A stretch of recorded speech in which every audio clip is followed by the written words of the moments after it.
देखो, म्यूल जो होता है ना और खच्चर, वो male donkey and female horse का क्रॉस ब्रीडिंग का रिजल्ट है। इसी तरह हिनी भी होता है। हिनी भी एक क्रॉस ब्रीड है जो male horse and female donkey को मिला के होता है।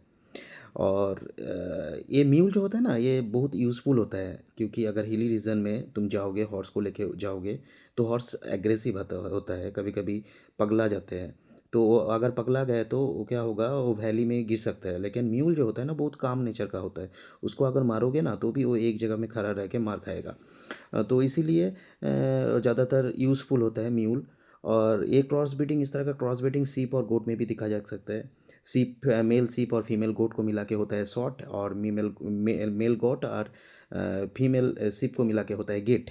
अ, लेकिन इस दोनों केस में क्या होता है, क्रोमोजोमल डिफरेंस रहता है। जैसे कि सॉट और गेट में जो क्रोमोजोमल डिफरेंस रहता है, सीप में 54 क्रोमोजोम रहते हैं, गोट में 60 क्रोमोजोम रहते हैं। तो क्रोमोजोमल डिफरेंस है, इसकी वजह से क्या होता है, फर्टिलाइजेशन नहीं होता है। और अगर एम्ब्रो में ही ख़त्म हो जाते हैं, मर जाते हैं, डाइज हो जाते हैं, एम्ब्रो में ही भी डाई हो जाता है।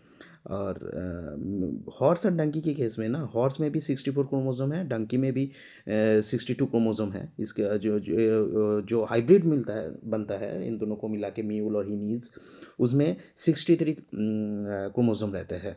तो इस ज़्यादातर केस में ये फर्स्ट जनरेशन हो जाता है, लेकिन जो अगर सेकेंड जनरेशन जो होता है ना, वो स्टेराइल और इनफर्टाइल होता है।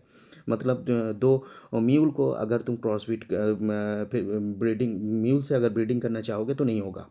हाँ, इसी तरह लायन और टाइगर में भी होता है। लायन में होता है, लायन और टाइगर को क्रॉस करोगे तो लाइगर और टाइगॉन होता है। लाइगर ज़्यादातर केस में बहुत बड़ा साइज़ का होता है।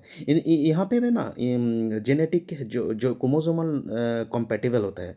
मतलब लायन को भी 38 क्रोमोसोम है, टाइगर का 38 क्रोमोसोम है, और दोनों मिला के जो बनता है लाइगर और टाइगॉन, इसमें भी 38 क्रोमोसोम होता है।